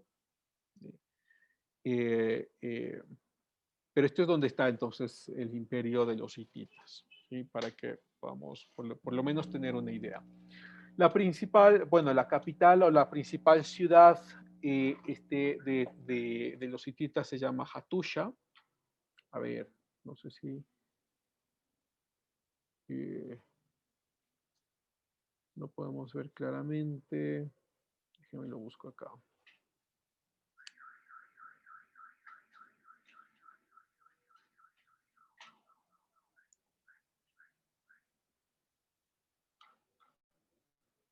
Hattusa, sí.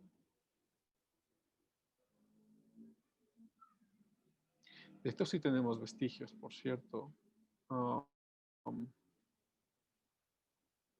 Muestro en el mapa.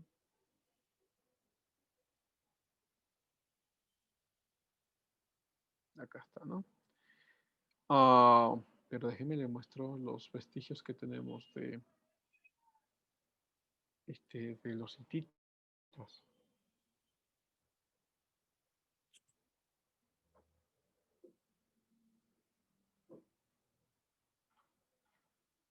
Bueno, esto es simulado, esto es virtual. Estos sí son vestigios de la ciudad. Todo esto está en Turquía, ¿eh? O sea, estos son vestigios que uno los puede encontrar en Turquía. Claro que no hay cómo hacer excavaciones libremente porque sigue siendo un estado musulmán.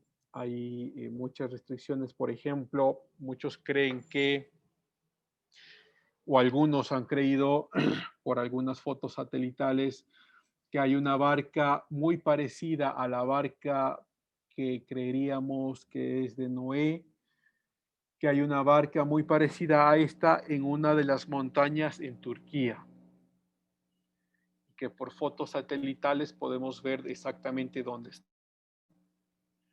Pero el gobierno no ha permitido nunca o no ha dado el permiso nunca para que haya expediciones para encontrar dónde están estas fotos satelitales o dónde se supondría que podría estar esta barcaza.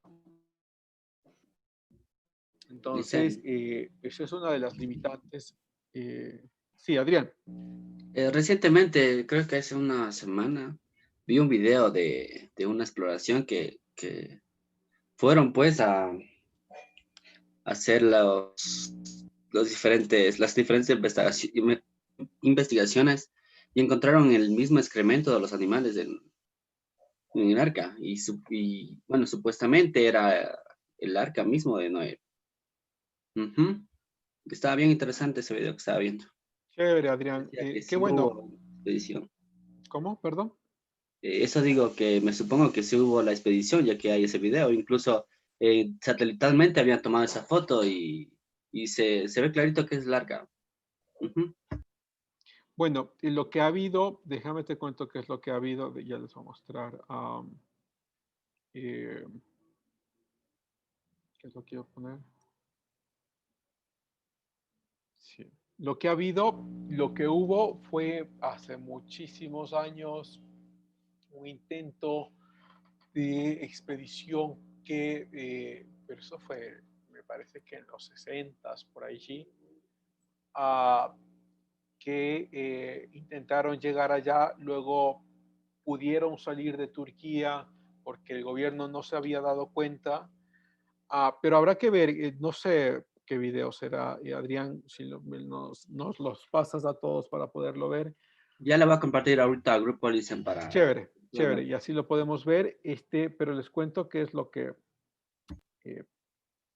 sabemos, ¿no?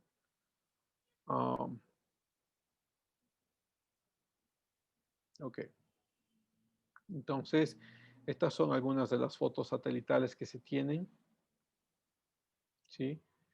Como he dicho, ya veremos el video que nos pasa Adrián, pero las expediciones para ir a ver dónde están estas fotos satelitales han sido negadas porque el gobierno de Turquía es un gobierno musulmán, se supone que está aquí, ¿sí? Que no ha permitido que estas expediciones lleguen allá. Quizá lo que ha permitido, no sé si eso es lo que nos va a mostrar Adrián, pero quizá lo que ha permitido es que se acerquen un poco por donde está en el arca, quizá. Pero lo último que yo sé es que las expediciones para llegar hasta acá son negadas. Bueno, mientras vamos viendo esto, solo para contarles, o sea, todo esto es en Turquía, ¿no? Regresemos a nuestros hititas. Todo esto es en Turquía, es decir, todo esto es lo que está pasando acá en el imperio, en el imperio hitita. Chévere, Adrián, gracias. Ya lo veremos en el transcurso de la semana y podemos comentarlo la próxima semana. Espérame. Y reposó el arca en el mes séptimo, a los 17 días del mes, sobre los montes. De esta manera la harás. Y se descubrió que el arca fue cubierta con resina, brea, con... Ok. Bueno, ya lo veremos, Adrián. Muchas gracias.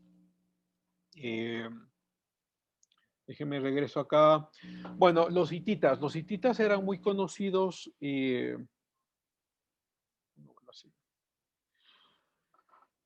Porque tenían uso de tecnología de guerra. O sea, vamos a ver, entonces los sumerios son muy dados a la agricultura, hay mucho desarrollo allá. En el caso del imperio babilónico hay mucho desarrollo de la agricultura, sobre todo con los sistemas de riesgo, mucha arquitectura, un desarrollo de las técnicas arquitectónicas que es muy visible. En el caso de los hititas es la guerra, es decir, ya empieza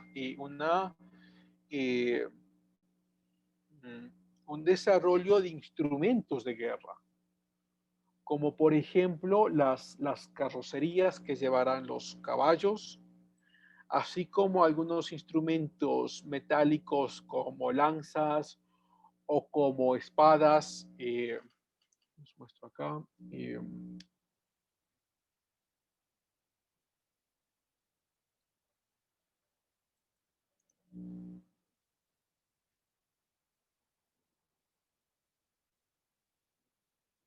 Claro, machete, miren, a ver, bueno, esto es en Pinterest, solo lo vemos así nomás. Escudos, como les decía, ya empiezan es decir, a ver, ya no es una civilización como la de los sumerios, somos aquí, estamos acá, pero no nos importa realmente la conquista. Los babilonios sí ya les importa un poco más.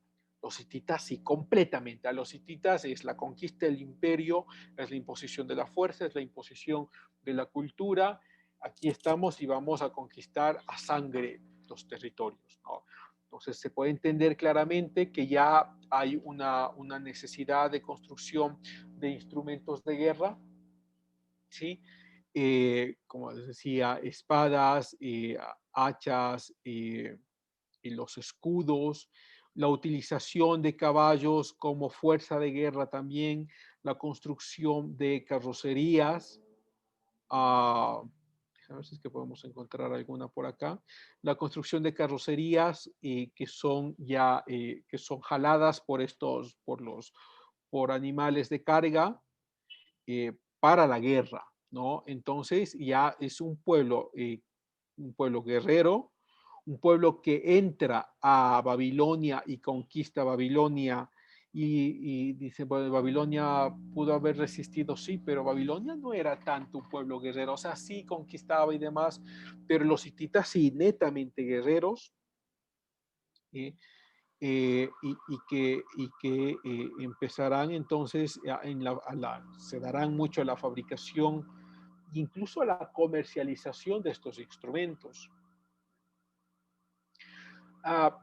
Por otro lado, si uno quiere ver una parte de la mitología de los hititas, pues, no eran considerados hijos de dioses como sí lo serían, por ejemplo, los sumerios o los babilonios, sino que los hititas eran ya considerados más como reyes que habían sido escogidos por los dioses.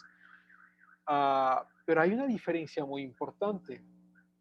Los hititas, o los reyes de los hititas, eran diferentes a los reyes babilónicos en el sentido de que ellos estaban sobre la población y ningún código podía estar encima de ellos.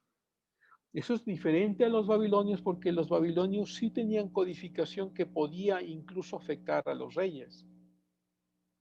Claro que ahí estamos dejando mucho de lado todo el movimiento político de sobornos y demás. Claro, eso pasa en todo el mundo y en todas las civilizaciones. Pero sí hay la opción de que los sacerdotes o los reyes puedan haber sido castigados en el imperio babilónico, no así en el imperio de los hititas o los emperadores hititas estaban por fuera de la ley, a ellos no se los podía tocar, cualquier tipo de legalidad o de codificación legal era para la población. La esclavitud existía, pero vamos a ver, en principio, igual que en los sumerios o los babilonios, la esclavitud era para trabajo y muchas veces para sexo. O sea, tenías esclavos que te ayudaban con tu trabajo y eran esclavos sexuales. Y luego ya lo veremos con los griegos y luego con los romanos, que los esclavos sexuales no eran únicamente mujeres. Ya con los griegos veremos que esto cambia. La mayoría son hombres. Es decir, que habían esclavos sexuales masculinos, no para mujeres, sino para los mismos hombres. Y claro, esta es como una parte de la historia de la esclavitud que es muy diferente a la esclavitud que uno pudiese pensar de los judíos, que ya lo veremos la próxima semana, o a la esclavitud que pudiésemos pensar del siglo XVI o siglo XVII. La esclavitud del siglo XVI y siglo XVII era un poco más racial, los esclavos eran sobre todo las personas que salían del África, incluso fueron utilizados en América Latina, los esclavos fueron exportados a América Latina. Si los indígenas no eran esclavos, tenían mucha imposición, claro, con el trabajo, con las mitas, los impuestos y demás, sí, pero no eran esclavos. Los esclavos sí eran los ciudadanos o las personas que venían del África y eran utilizados netamente o sobre todo para plantaciones, es decir, para la plantación, por ejemplo, de algodón, las plantaciones de cacao, de café. En África pasó mucho en América Latina también, sobre todo con el algodón. Entonces son esclavitudes diferentes, o sea, no porque el maltrato sea menor o mayor, sino que el propósito era diferente, ¿no? El siglo XVI y XVII era para la exportación de los productos que se vendían a nivel mundial. La esclavitud de Grecia y de Roma es una esclavitud muy dada al sexo, muy dada a la esclavitud sexual, y que ayudaban mucho con las cuestiones de la casa, sí, sí. Luego, la esclavitud que estamos viendo ahora de las primeras civilizaciones es una esclavitud dada a la ayuda, a la agricultura. Sí hay algo de esclavitud sexual, sobre todo con los hititas, pero es más dada la ayuda a la supervivencia, ¿no? Y entonces, por lo menos para tener presente que cuando uno habla de esclavitud, no son todas las esclavitudes similares, aunque todas pueden ser muy crueles.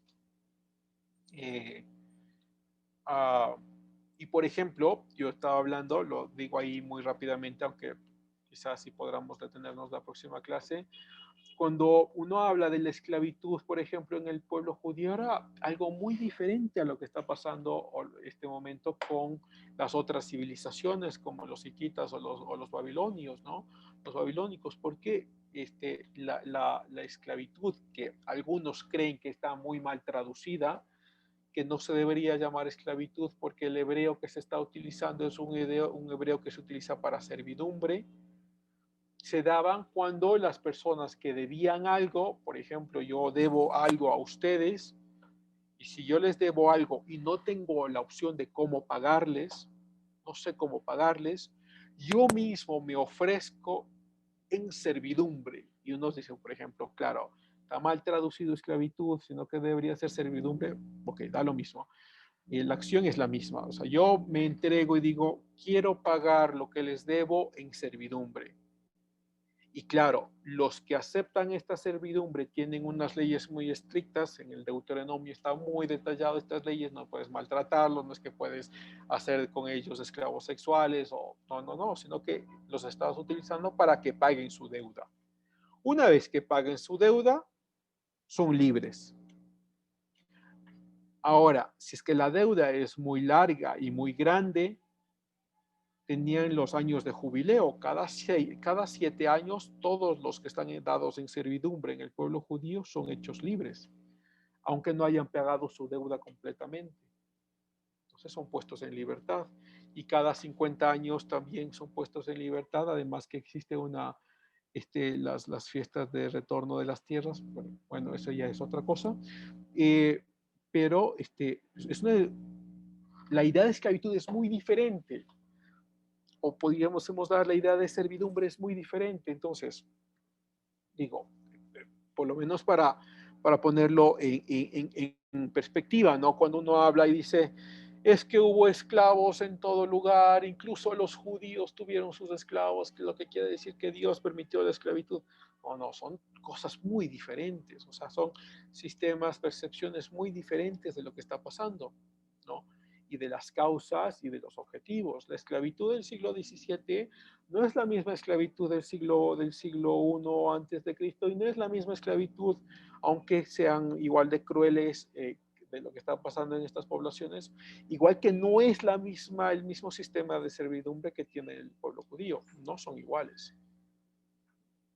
¿Okay? Entonces, bueno, sigamos con, no pasa mucho ahí, con los hititas. A ver si podemos terminar con los hititas hoy. Los hititas alcanzan su pináculo, su éxtasis, su mayor desarrollo en el siglo XIV, antes de nuestra era. Voy a ponerlo en el chat. Déjeme. ¿Dónde está nuestro chat? Acá. Aquí está el chat. Okay. Durante el imperio de Supiliuami. Ahí está escrito para que lo puedan ver, está en el chat, ¿no? Entonces, ¿dónde alcanza su mayor esplendor en el siglo XIV? En la era de Supiliuami, ¿no? Cuando se toman Anatolia. Anatolia es este territorio que lo acabamos de ver, que es la mayor parte de lo que hoy es Turquía, ¿no? Entonces se toman Turquía, se toman los territorios de Levante y de Mesopotamia. Déjame ver si es que podemos encontrar otra vez nuestro mapa. ¿Dónde estaba el otro mapa? ¿No? Entonces se toma la Anatolia, ¿no? Lo que está acá. Anatolia es como la región, como decir acá la región sierra, ¿sí? Es toda una región. Entonces se toman la mayor parte de la Anatolia, se toman Levante, que es esta parte que está acá, que es la parte de Siria, caramba. La parte de Siria, Israel, ¿sí? Todo esto es Levante. Y se toman la parte nórdica de Mesopotamia, donde está Irak, pues, y una parte de Irán. Entonces volvamos acá. Esta parte, ¿no? Entonces se toman otra vez la Anatolia, toman Levante, aquí está Levante, se toman la parte nórdica de Mesopotamia y se convierten en el gran imperio hitita, ¿no? En el siglo XIV bajo el gobierno de Supiliuami. como ya habíamos dicho, muy dados a la guerra. Su principal ciudad era Hattusa, da lo mismo. Y entran en conflicto con muchas poblaciones, ¿no? Entran en conflicto bélico con los babilonios, luego entran en conflicto bélico con Egipto, con los egipcios, luego entran en conflicto bélico con el imperio de los asirios, que ya veremos la próxima clase. Entonces, o sea, la idea de los hititas es la conquista, ¿no? Y eso sí, y claro, la creación de instrumentos para esta conquista. Ok, nos vamos a quedar ahí. Si es que tienen alguna pregunta, yo les escucho. Y si no, voy a abrir ya la asistencia para tomar la asistencia de hoy.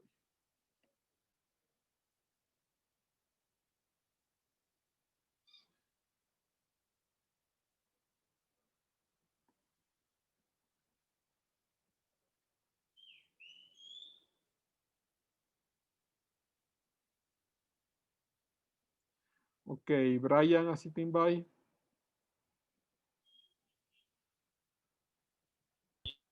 Presente, profe, buenos días. Buen día, gracias. Alejandro. Presente, profe. Gracias, buen día. Julio. Presente, buenos días. Buenos días. Dame un segundito. Algo está mal con esta lista. Ok. Carmen Caguas. No, Carmita. Presente, no, sí estoy, profe. Ok, sí estás, ok. Carmita, te mandamos un abrazo fraterno, ¿eh? Que Dios te siga dando mucha fortaleza y paz. Gracias, profe. Sí. Milena. Buenos días, profe, presente. Buenos días, gracias.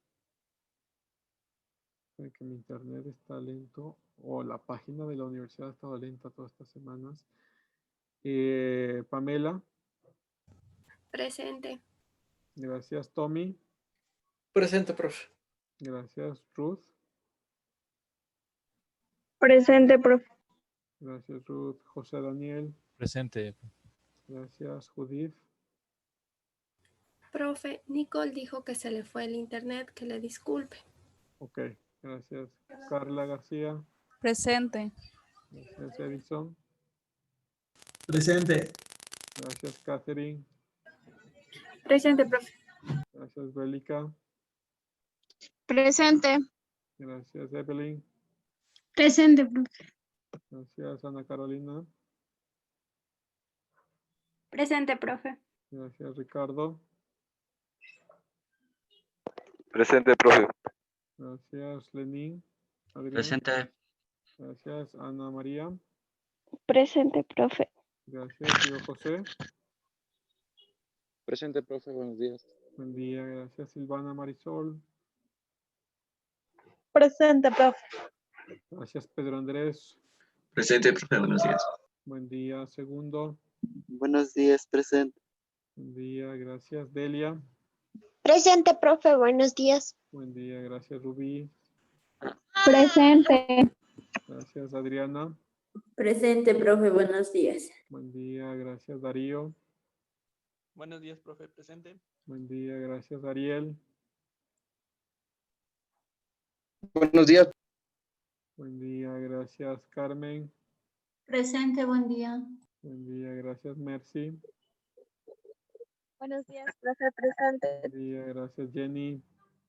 Buenos días, presente. Gracias, Jenny Ángeles. Profe, se le fue la luz, pero sí estaba conectada. ¿Sí estaba conectada? Sí, se le fue la Ok. luz. Ya. Angie. Presente. Gracias, Valeria. Presente. Gracias. Y Daniel. Sí, ahí está Daniel. Ok, gracias chicos. Nos vemos la próxima semana. No se olviden de sus lecturas, por favor. Un abrazo. Hasta luego, profe. Hasta luego.